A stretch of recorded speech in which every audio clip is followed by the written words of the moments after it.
దయచేసి అందరూ కూర్చోనండి. ప్రభునందు ప్రియమైన దేవుని సంగమా, మన ప్రభును ప్రియరక్షకుడైన యేసుక్రీస్తు వారి ఉన్నతమైన శ్రేష్టమైన నామంలో చేరి వచ్చిన మీ అందరికీ శుభాభివందనాలు తెలియజేస్తున్నాను. ఈరోజు మన వాక్య ధ్యానంలో గొర్రెలు గొప్ప కాపరి, గొర్రెల కాపరి, ముగ్గురు ప్రాముఖ్యమైన సబ్జెక్ట్ని గురించి మనం ఒకసారి ఆలోచన చేసినప్పుడు ముగ్గురు మనుషుల గురించి ప్రభు మాట్లాడుతున్నాడు. యేసు ప్రభు వారు పుట్టక మునిపే సుమారు 500 నుంచి 600 సంవత్సరాలు ముందుగా ఇశ్రాయేలు ప్రజలు చెరలో ఉన్నప్పుడు, బబులోను చెరలో ఉన్నప్పుడు యెహెజ్కేలు అనే ప్రవక్త ద్వారా ఇశ్రాయేలు ప్రజలకు దేవునికి ఉన్న సత్సంబంధాన్ని అబ్రహాము, ఇస్సాకు, యాకోబులతో దేవుడు చేసిన వాగ్దానాన్ని జ్ఞాపకం చేసుకుంటూ, ఒక్కసారి నేను మీకు ఒక కాపరిని ఎలాగా అని అడిగితే, గొర్రెలకు కాపరి ఏ రీతిగా ఉంటాడో నేను కూడా మీకు అదే విధముగా ఉన్నాను అని ప్రవక్త అయిన యెహెజ్కేలు ద్వారా ప్రవచనం ఎత్తి చెప్పినట్లుగా మనం చూస్తున్నాం. ఈ ప్రవక్తల గ్రంథాలలో యెహెజ్కేలు ప్రవక్తల గురించి మనం తెలుసుకోవలసిన సంగతి ఏంటి అని అంటే, వీరు చెరలో ఉన్నప్పుడు దేవుని వాక్యం ఆయనకు ప్రత్యక్షమైంది. అదే మాట మనం ఒకసారి ఇర్మియాను గురించి లేకపోతే ప్రవక్త అయిన యెషయాను గురించి మనం ఆలోచన చేస్తే,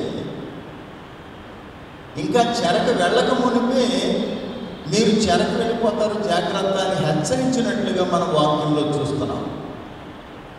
అందు గురించి యోధా రాజ్యాన్ని గురించి మనం ఒకసారి ఆలోచన చేస్తే, యోధా రాజ్యంలో ఎంతో భయంకరమైన పరిస్థితులు ఏర్పడినప్పుడు మీకు అసలు భయం లేదు దేవుడంటే అని దేవుడైన యెహోవా హెచ్చరించినట్లు మనందరికీ తెలుసు. అందు గురించి ఇర్మియా గ్రంథంలో ఇర్మియా ఏ కాలంలో ప్రవచించాడు, ఆయన ప్రవచించిన కాలంలో ఉన్న పరిస్థితులను మనం ఒక్కసారి కనుక చూసినట్లయితే, ఇర్మియా గ్రంథము 1వ అధ్యాయము 1వ వచనం నుంచి కనుక మనం చదివితే అక్కడ ఈ మాట రాయబడి, ఒకసారి వాక్యాన్ని చదువుదాం.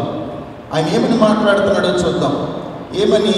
బెన్యామీను దేశమందలి అనాతోతులో కాపురం ఉన్న యాజకులలో ఒకడైన హిల్కియా కుమారుడైన ఇర్మియాకు వాక్యము, యెహోవా వాక్యము వచ్చింది. ఆ వాక్యం ఎప్పుడనంటే, అమోను కుమారుడైన యోషియా యోధాకు రాజు అయి ఉండగాను, ఇంకా ముగ్గురిని గురించి వ్రాయబడి 4 కూడా ఉన్నాడు కాదనంటే, అక్కడ వ్రాయబడిన ప్రవక్త వ్రాసిన సంగతుల గురించి మనం ఒకసారి చూసినట్లయితే, ఈ ప్రవచనానికి ముందుగా ఇశ్రాయేలు యొక్క స్టేటస్, ఇశ్రాయేలు ప్రజల యొక్క స్థితిగతులు ఎలాగున్నాయో మనకు తెలియాలి. ఏంటి స్థితిగతులు అని అంటే, దేవుని ఎడల భయం లేని పరిస్థితి, లెక్కలేనితనం ఎక్కువైపోయింది, రెక్లెస్నెస్, కేర్లెస్నెస్. మూడవది, అన్య దేవతలను ఆరాధించడం మొదలుపెట్టారు. ఇది మరీ భయంకరమైంది, దేవుణ్ణి బాగా ఆయాస పెట్టింది. ఈ కారణంగా దేవుడు హెచ్చరిక చేశాడు ఎన్నోసార్లు. ఇర్మియా ద్వారా హెచ్చరిక చేశాడు, వినలేదు. అంతకంటే ముందు ప్రవక్త అయిన యెషయా ద్వారా హెచ్చరిక చేశాడు, వినలేదు. ఇప్పుడు చెరకు వెళ్ళిపోయిన తర్వాత దేవుని వాక్కు యెహెజ్కేలుకి ప్రత్యక్షమై ఇలాగున ప్రవచిస్తూ ఉన్నాడు. యెహెజ్కేలు గ్రంథము 1వ అధ్యాయం 1వ వచనాన్ని కనుక మనం చూసినట్లయితే, ఆయన మాట్లాడుతూ చెప్పిన సంగతులు ఇక్కడ చాలా ఉన్నాయి. అయితే మనం నేర్చుకోవలసిన సంగతి ఏంటి ఇందులో అని కనుక ఒకసారి మనం ఆలోచన చేసినట్లయితే, ఇజ్రాయేలు రాజ్యము, యోధా రాజ్యము రెండు కూలిపోయినప్పుడు, ఈ రెండు రాజ్యాలు కూడా చెరలో ఉన్నప్పుడు ప్రవక్త అయిన యెహెజ్కేలు ద్వారా దేవుని వాక్యము ఇశ్రాయేలు ప్రజల యొద్దకు వచ్చినట్లుగా ఈ వాక్యంలో మనం చూస్తున్నాం. ఈరోజు మన పాఠ్యభాగంలో 46 అధ్యాయం అని అనగానే అందరికీ ఇది బాగా కంఠస్థమే చాలా మాటలు. అందుగురించి ఈ గ్రంథంలో ఉన్న సంగతులను గురించి మనం ఒకసారి ఆలోచన చేసినప్పుడు ఈ గ్రంథంలోని పరిస్థితులు మనం ఒకసారి జ్ఞాపకం చేసుకోవాలి. ఏమని మాట్లాడుతున్నాడు ప్రవక్త, ఏమని మాట్లాడుతున్నాడు అని కనుక మనం ఒకసారి చూసినట్లయితే చాలా సంగతులు మనం నేర్చుకోవాలి. ఇందులో ఈ సంగతుల గురించి ప్రవక్త అయిన యెహెజ్కేలు గ్రంథంలో మనం నేర్చుకోవలసిన సంగతుల గురించి ప్రభు ఈ రీతిగా మనతో మాట్లాడుతూ ఉన్నాడు. ఈ మొదటి వచనాన్ని గురించి కనుక మనం చదివినట్లయితే, ఈ 36 అధ్యాయము మొదటి వచనాన్ని నుంచి చదువుతున్నాను. మరియు నరపుత్రుడా, నీవు ఇశ్రాయేలు పర్వతములకు ఈ మాట ప్రకటన చేయాలి. నీవు ఈ ఇశ్రాయేలు ప్రజలకు అంటే పర్వతములకు ఏమని ప్రకటన చేయాలి? ఈ ప్రకటన గురించి మనం ఒకసారి ఆలోచన చేసినప్పుడు ఇందులో చాలా సంగతులు 36 అధ్యాయంలో మనం చదువుతాం. ఇదే మాట మనము ఇంకా కొంచెం వెనక్కి వెళ్ళినట్లయితే అందులో ఇంకొక మాట మనము జ్ఞాపకం చేసుకోవాలి. ఇశ్రాయేలు రాజ్యంలో ఉన్న పరిస్థితులను గురించి దేవుడైన యెహోవా సెలవిస్తున్న మాట ఏమనుంది అని కనుక మనం ఒకసారి ఆలోచన చేస్తే, ఎండిపోయిన ఎముకలతో పోలుస్తున్నాడు. ఏంటి ఇంత ఘోరమైన పరిస్థితి ఎందుకు వచ్చింది ఇశ్రాయేలు ప్రజలకని కనుక మనం ఒకసారి ఆలోచన చేస్తే, ఈ 37 అధ్యాయులు అంతా కూడా లోయను గురించి, ఆ లోయలో ఉన్న ఎండిపోయిన ఎముకలను గురించి ప్రవచనము ఎత్తి మాట్లాడుతున్నాడు. ప్రభునందు ప్రియా దేవుని విశ్వాసులారా, ఈ మాటలు మనము విన్నప్పుడు ఇశ్రాయేలు యొక్క స్థితి ఎలాగుంది అనంటే ఎండిపోయిన ఎముకలను పోలి ఉన్నది అని మనము ఈ స్టేటస్ని మనం తెచ్చుకోవాలి. ఇప్పుడు మనం వెనక్కి వెళ్ళినట్లయితే ఏమని ఈయన మాట్లాడతాడు? 34వ అధ్యాయం 11వ వచనం నుంచి మనం చదువుతుంటే, ప్రభు అయిన యెహోవా సెలవిచ్చినదేమనగా, ఇదిగో నేనే నా గొర్రెలను మేపుదు. ఇదిగో నేనే నా గొర్రెలను మేపుతా. అక్కడి నుంచి వరుసగా మాట్లాడుతున్నాడు. 12వ వచనానికి వచ్చాము. 12వ వచనం అంటాడు, తమ గొర్రెలను చెదరిపోయినప్పుడు కాపరులు వాటిని వెదకున్నట్లు నేను నా గొర్రెలు వెదకి చీకటి గల మబ్బు దినమందు ఎక్కడెక్కడికి అవి చెదిరిపోయినవో అక్కడ నుండి నేను వాటిని తప్పించి ఆయా జనులలో నుండి వాటిని తోడుకొని వచ్చి ఆ దేశానికి, వారి దేశానికి నేను తోడుకొని వస్తాను అని ఇక్కడ వాగ్దానం. అంటే ఇక్కడ మనము నేర్చుకోవలసిన సంగతి ఏంటి అని అంటే, 12వ వచనాన్ని మనము ప్రాధాన్యంగా తీసుకున్నట్లయితే ఈ 12వ వచనంలో ప్రవక్త అయిన యెహెజ్కేలు ద్వారా దేవుడైన యెహోవా మాట్లాడుతున్న మాట ఏంటి అని అంటే, నా గొర్రెలు నేను మేపుతానని 11వ వచనంలో చెప్పిన మాటను బట్టి ఈయన మాట్లాడుతున్నది నేను దేవుడిగా వచ్చి మాట్లాడే మాట కాదు. ఈ లోకంలో మీరు చూస్తున్నారు గొర్రెల కాపరి మబ్బు దినమందు కారుమేఘం పట్టినప్పుడు గొర్రెలు చెదిరిపోతాయేమో, తోడేళ్ళు వచ్చి పట్టుకుపోతాయేమో, అడవి మృగాలు నోట పడతాయేమో అని భయంతో వీడు చాలా జాగ్రత్తగా గొర్రెలన్నింటినీ కూడా ఒక చోట గుమ్మి కూర్చుతాడు, అంటే మంద కడతాడు. అలాగే నేను కూడా చెదిరిపోయిన గొర్రెలు ఎక్కడున్నా సరే వాటిని పట్టుకొచ్చుకుని నేను కూడా వాటిని దొడ్డి ఏర్పాటు చేశాను, అది నేను ఏర్పాటు చేసిన యెరూషలేము అని ఆయన హెచ్చరిక చేస్తారు. ఇది ఎగ్జాంపుల్ ఏంటి అని అంటే, గొర్రెల కాపరులు ఎలాగైతే గొర్రెలు తోలుకుని వస్తారు, గొర్రెల కాపరులు ఎలాగైతే గొర్రెల కొరకు ప్రయాసపడతారో నేను కూడా అంతే పడతానని చెప్తున్నాను. ఈ మాట క్రిందకు వచ్చిన తర్వాత 16వ వచనాన్ని మనం చదువుతుంటే అక్కడ దీనికి కంక్లూషన్ వ్రాస్తున్నాడు. అంటే గొర్రెల కాపరి చేసినట్టు నేను చేస్తాను అని వాగ్దానం చేసి 16వ వచనంలో దీనికి ముగింపు చెప్తున్నాడు.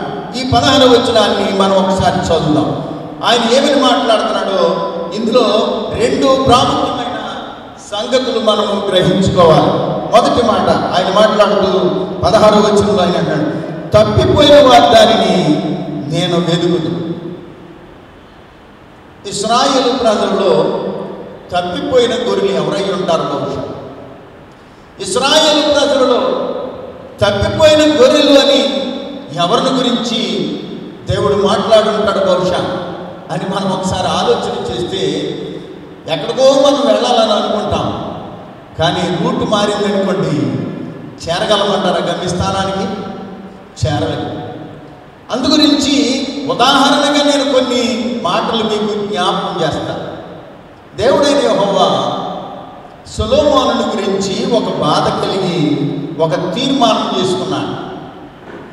ఈ సొలొమోనుని గురించి ఆయన కలిగిన వేదన, సొలొమోనుని గురించి దేవుడైన యెహోవా తీసుకున్న తీర్మానం ఒక్కసారి కనుక మనం ఆలోచన చేసినట్లయితే ఒక్కసారి వాక్యాన్ని మనం చదువుదాం. ఏమని మాట్లాడుతున్నాడో చూద్దాం. 11వ అధ్యాయం, రాజులు మొదటి గ్రంథము 11వ అధ్యాయం మొదటి వచనాన్ని నుంచి కనుక మనం చదివితే ఆయన చాలా సంగతులు చెప్పుకొచ్చాడు ఆయా జాతులు వాళ్ళ గురించి.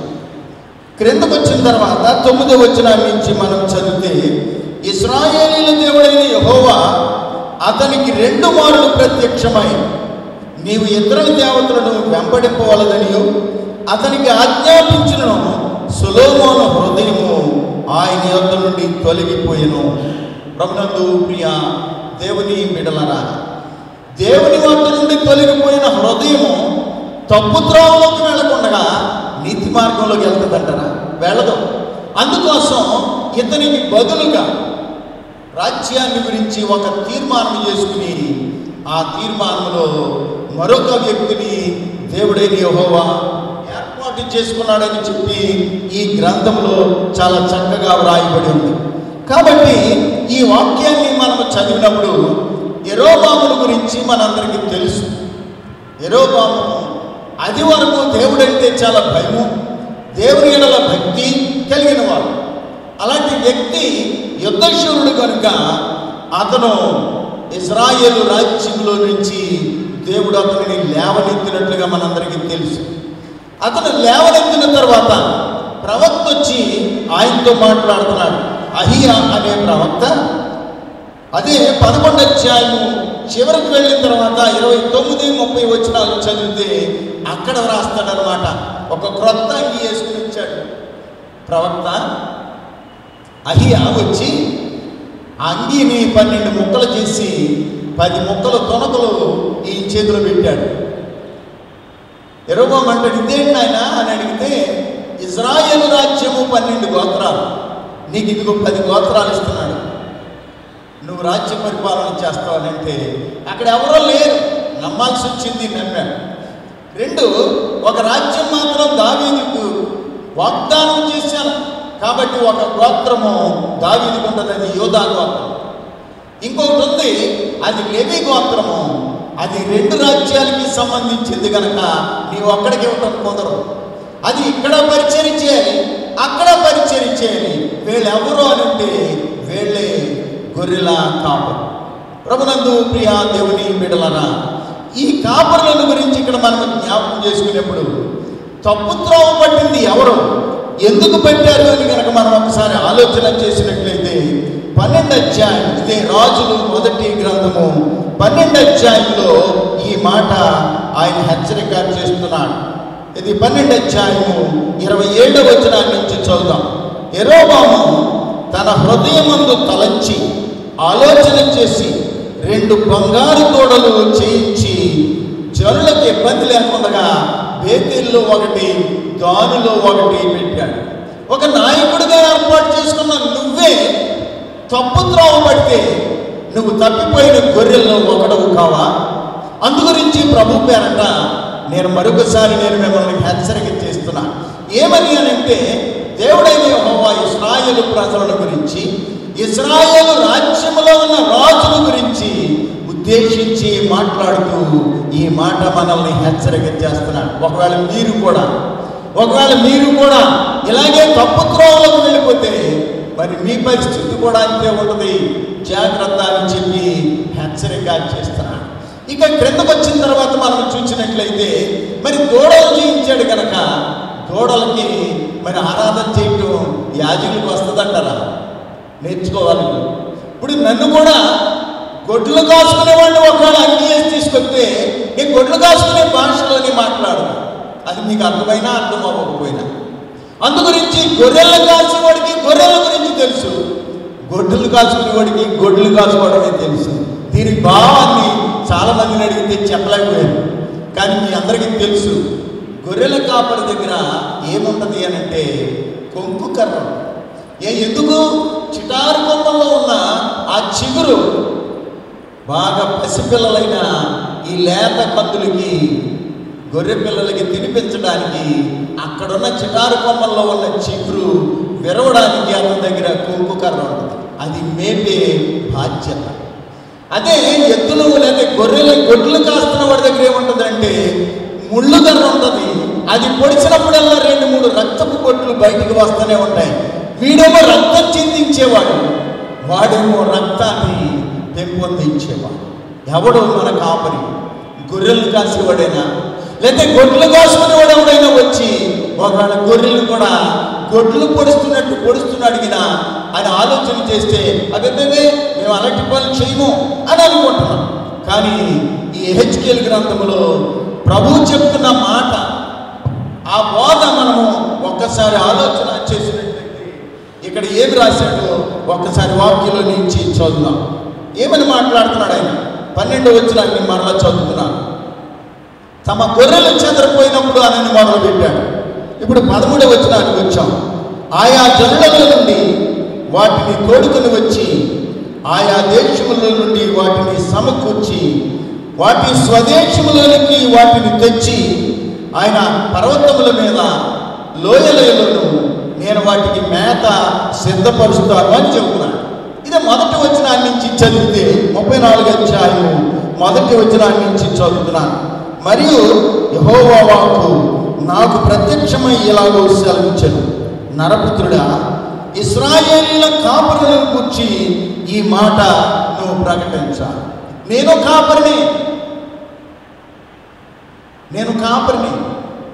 ఏ కాపరి? గొడ్ల కాపరినా లేదా గొర్రెల కాపరినా? ఇశ్రాయేలీయుల కాపరుల గురించి మాట్లాడుతున్నాడు అని అంటే నాకు కూడా వర్తిస్తుంది. అందుకోసం ఆయన మాట్లాడుతూ ఏమని మాట్లాడుతున్నాడు? నరపుత్రుడా, ఇశ్రాయేలీయుల కాపరులను గురించి మాట ప్రవచింపు. ఆ కాపరులు ఇట్లను ఆ కాపరులతో ప్రభువు యెహోవా సెలవిచ్చినదేమనగా, తమ కడుపు నింపుకొను ఇశ్రాయేలీయుల కాపరులకు శ్రమ. తమ కడుపు నింపుకొను ఇశ్రాయేలు కాపరులకు శ్రమ. స్నేహితులనా, ఓ పెద్ద పాస్టర్ గారు అంటున్నారు, అన్నా కానుక ఎంత వచ్చింది? ఎంత వచ్చింది లేరా? మా అమ్మ ఏం చెప్పిందంటే, అన్న నువ్వు పాస్టర్గా పనిచేయాలి అంటే ముందు నువ్వు పొట్ట నింపుకోవాలి, ఆ తర్వాత నీ జేబు నింపుకోవాలి, ఆ తర్వాత బ్యాంకు నింపాలి. ఈ 3 మర్చిపోతావు అని చెప్పింది. అమ్మ చెప్పిందా? ఆవిడ అలా చెప్పదే అని అంటే వాడు నన్ను వాదించి చెప్పింది అని. అంతేలేరా, గొడ్లు కాసుకుంటున్నావు కనుక నువ్వు గొడ్లు కాసుకునేటప్పుడు అలాగే ఉండాలిరా. ఎందుకనంటే ప్రతిదానికి రేటు కడతారు మీరు. ఇదే మనిషిగా నువ్వు ఏంట్రా ఎంతసేపు పొట్ట, జేబు, బ్యాగు ఈ 3 చెప్తున్నాడు ఏంద్రా అని అంటే నిత్యం అదే మాట మాట్లాడుతున్నాడు. ఇంకా ఇక్కడే మాట్లాడుతున్నాడు. ఇక్కడే గుంటూరులోనే ఉన్నాడు నార్త్ ప్యారిస్లో. ఏంటంటే ఎన్ని సంవత్సరాలైనా అక్కడి నుంచి అడ్డాయినా. అందు గురించి ఎవరు చెప్పారు ఈ మాటలు అంటే మా అమ్మ చెప్పింది. వాళ్ళ అమ్మగారు కూడా పాస్టర్ గారు కదా, ఆవిడ చెప్పదా ఈ దొంగ మాటలు మాట్లాడుతున్నావు నువ్వు అని అంటే అదే లేదన్నా అబద్ధం ఎందుకు చెప్తానన్నా అమ్మ మీద అని అడుగుతున్నాడు. చెప్పినప్పుడు మాట్లాడుతున్నది ఎవరు? నువ్వు మాట్లాడుతున్నావు. ఎందుకు మాట్లాడుతున్నావు? నీ ఆలోచనది నీ హృదయంలో. మనుష్యుడు ఏం మాట్లాడుతున్నప్పటికీ కూడా హృదయాలోచనలు దేవుని వశము. చక్కని ప్రత్యుత్తరం ఇచ్చుట అది యెహోవా వలన కలుగును. స్నేహితులారా, మనము మాట్లాడే ప్రతి మాట తీర్పు దినమందు లెక్క చెప్పాల్సిన బాధ్యత సంగతి మర్చిపోయి దేవుడు మనకు అప్పగించిన బాధ్యతని టోటల్గా మైమర్చిపోయి లోకములు కడుపు నింపుకునే కాపురులను గురించి నేను మీకు ఎక్కువగా చెప్పాల్సిన అవసరం లేదు. అందు గురించి ఆయన మాట్లాడుతున్నాడు. ఏమని మాట్లాడుతున్నాడంట? తమ కడుపు నింపుకొని ఇశ్రాయేలు కాపురులకు శ్రమ. కాపురులు గొర్రెలను మేపవలను కదా, మరి ఇదేంటి వీళ్ళు ఎలా చేస్తున్నారు? క్రొవ్విన వాటిని కోసుకు తినేస్తున్నారు. బాగోందని వదిలిపెట్టారు. ఏంటిది అని అంటే అది అంతే. మరి నూతన చర్చ్ అంటే ఎలా పలుకండి వీఆర్ రిచ్ అండ్ పూర్ కదా, కాదు. ఏమనుకుంటున్నారండి అని హెచ్చరిక చేసే కాపురుల గురించి ప్రవక్త అయిన యెహెజ్కేలు ద్వారా దేవుడైన యెహోవా వార్నింగ్ ఇస్తున్నాడు. ఏమని వార్నింగ్ ఇస్తున్నాడు అని అంటే ఆయన మాట్లాడుతున్నాడు, మీరు బాగా బలిసిందాన్ని క్రొవ్విందాన్ని కోసుకు తినేసి ఆ చర్మాన్ని చలికాలంలో కప్పుకోవడానికి బ్రహ్మాండంగా మీరు వాడుకుంటున్నారు స్వెటర్లా. స్నేహితులారా, అందు గురించి మీకు శ్రమ అని హెచ్చరిక చేయమని చెబుతున్నాడు. ఆ మాట ఇక్కడ జ్ఞాపకం చేస్తున్నాయి. 16వ వచనానికి వచ్చినప్పుడు ఆయన మాట్లాడుతున్న మొదటి మాట, తప్పిపోయిన దాన్ని నేను వెతుకుదును. కాబట్టి తప్పిపోయింది ఎవరు అంటే యెరోబోము మంచివాడు అనుకున్నాడు. అలాగే సమూయేలు గురించి ఆలోచన చేసినప్పుడు సమూయేలుతో దేవుడు చెప్పిన మాట ఏంటంటే, అబ్బాయి సౌలుని నువ్వు రాజుగా అభిషేకించు అని అన్నాడు. అభిషేకించిన తర్వాత ఎదురు తిరిగాడు. ఆయన కూడా తప్పిపోయాడు. త్రోవ తప్పిపోయిన వాడు. నువ్వు కూడా త్రోవ తప్పిపోయిన వాడు. నీ కుటుంబానికి నిన్ను యజమానిగా పెట్టారు. ఏదో గ్రామానికి యజమానిగా ఉండక్కర్లా, లేదా సంఘానికి యజమానిగా ఉండక్కర్లా. నీ కుటుంబానికి నిన్ను యజమానిగా పెట్టినప్పుడు నీ యజమాని బాధ్యత నువ్వు సక్రమంగా నిర్వర్తిస్తున్నావా? నువ్వు నిర్వర్తిస్తే కనుక నువ్వు గొర్రెలకు మంచి కాపరి. ఆ కాపరితనాన్ని నువ్వు బాధ్యతగా స్వీకరించాలి అని చెప్పి ఆయన హెచ్చరిక చేస్తున్నాడు. స్నేహితులారా, తప్పిపోయిన వాడవైతే, తప్పిపోయిన గొర్రెవైతే నీ పరిస్థితులు భయంకరంగా ఉంటాయి. తప్పిపోయేవాడిని ఒప్పుకో అని చెప్తున్నాడు. రెండో మాట ఏంటి అని అడిగితే ఆయన మాట్లాడుతున్నాడు, తప్పిపోయిన దాన్ని ఆయన ఏమి చేస్తున్నాడు? మరలా నేను వెదకుదును. 2 తోలు వేసిన దాన్ని మరలా తోలుకొని వచ్చాను. ఇప్పుడు తోలు వేసిన గొర్రెలు, ఈ తోలు వేయబడిన గొర్రెలు ఎలాగుంటాయి, ఎందుకు తోలు వేయబడ్డాయి అని కనుక మనం ఒకసారి ఆలోచన చేసినట్లయితే ఎవరు తోలుతారు మిమ్మల్ని? కానీ తరమకుండానే పారిపోయింది ఎవడో అంటే దొంగ. కాబట్టి నువ్వు తరమకుండానే పారిపోయే గొర్రెలను ఉండకేమో. ఒకవేళ ఎవరు అనంటే ఇది గుమ్మడికాయ దొంగ అంటే నా భుజం మీద ఉందా అని తడుక్కునే దుస్థితి నీలో ఉంటే కనుక నువ్వు తరిమి వేయబడ్డ గొర్రెల్లో ఒకదానివే అని ప్రభు గారు జ్ఞాపకం చేసుకోవాలి. ఎవరున్నారండి అలాగా? పాస్టర్ ప్రవక్తల గురించి మీ అందరికీ బాగా తెలుసు. ప్రవక్త అయిన ఎలీషా కాలంలో ఆయనకు ఒక సేవకుడు ఉన్నాడు. ఆయన పేరు గెహజీ. గెహజీ వచ్చాడు చెంపలు పట్టుకుంటూ, ఏంటబ్బా ఎక్కడికి వెళ్ళావా? అదే ఎక్కడికి వెళ్ళా, అది కదా నువ్వు అక్కడెక్కడో ఉన్న కుష్ఠరోగిని నువ్వు దర్శించి కావలసినవన్నీ తెచ్చుకుని దాచిపెట్టుకోవడం నాకు తెలియదు అంటవా? నిలువున మునిగిపోయానని అనుకున్నాడు. ప్రభునందు ప్రియా దేవుని బిడ్డలారా, మీ అందరి కళ్ళు నేను కప్పిపెట్టచ్చు, మీ అందరినీ నేను మోసం చేయగలగచ్చు. కానీ పరలోకమందున్న తండ్రి మోసపోడు. ఆయన నిత్యము ఆయన కనుదృష్టి నా మీద, నీ మీద, మనందరి మీద ఉంటూనే ఉంది. స్కాన్ చేసినప్పుడు ప్రతి అక్రమము, ప్రతి క్రమము ఆయన ముందుకి వస్తుంది.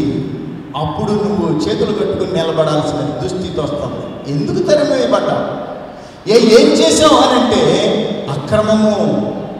అక్రమము నీలోనికి ప్రవేశించినప్పుడు ఆటోమేటిక్గా నువ్వు తరిమి వేయబడతావు. గెహజీని వెళ్ళిపోమనలేదు ఎలీషా. ఆయన అన్నాడు, ఆ నయమానుకున్న కుష్ఠరోగము నీకు శాశ్వత కాలము తదాస్తు.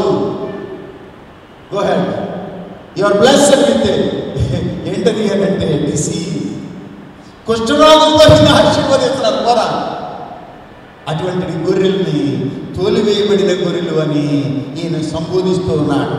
మూడో మాట అంటున్నాడు ఆయన. ఒకటి, గొర్రెల గురించి ఆయన మొట్టమొదటి మాట, తప్పిపోయిన గొర్రెలు నేను వెదకుదును, తోలివేసిన దానిని మరలా తోలుకుని వచ్చేదను. మూడో మాట, గాయపడిన దానికి కట్టుకట్టదు. ఇప్పుడు గాయపడిన గొర్రెలు ఏంటి? సొలొమోను సామెతల గ్రంథంలో మాట్లాడతాడు 20వ అధ్యాయం చివరి వచనాన్ని మనం చదివితే, గాయములు చేయు దెబ్బలు అంతరంగములో చొచ్చి మనలో ఉన్న అతిక్రమాన్ని తీసివేస్తాడు. ప్రభునందు ప్రియ దేవుని బిడ్డలారా, గాయపడే దానికి కట్టు కడతాడు. ఆపరేషన్ చేయటం ఎందుకు, కట్టు కట్టడం ఎందుకు, కుట్లు వేయటం ఎందుకు అని అంటే, లోన క్యాన్సర్ ఉందండి, లోపల వ్యాధి ఉంది, బ్యాక్టీరియా ఉంది, దాన్ని ఆపరేషన్ చేయాలి, తీసేయాలి. అందు గురించి ఆపరేషన్ చేస్తాడట. గాయపడితే కట్టు కడతాను అని చెప్పి వాగ్దానం చేస్తున్నాడు. నీ జీవితంలో ఏమైనా దెబ్బతిన్నావా?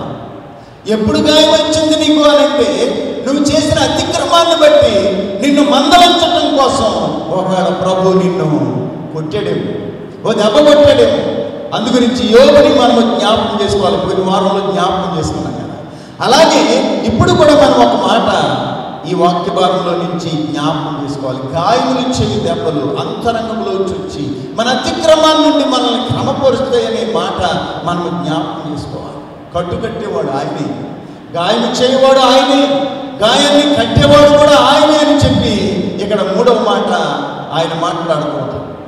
కాబట్టి స్నేహితులరా, హెబ్రీలకు రాసిన పత్రికలు 12వ అధ్యాయంలో మనం చదువుతాం, దేవుడు నిన్ను గద్దించినప్పుడు నువ్వు విసుగకు,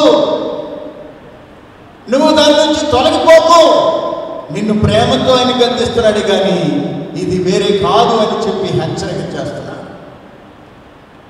నాలుగో మాట గురించి మనం ఒకసారి ఆలోచన చేసినట్లయితే 16వ వచనంలో ఆయన అంటున్నాడు, దుర్బలముగా ఉన్న వాటిని బలపరుతుంది.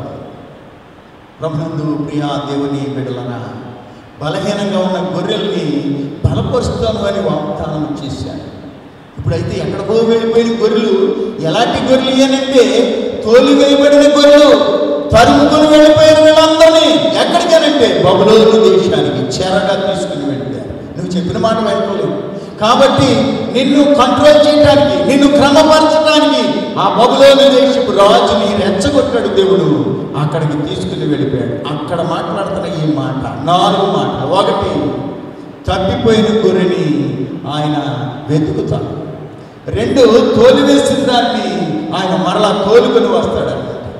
3వ మాట, గాయపడిన దాన్ని కట్టుకడతానని చెప్తున్నాడు.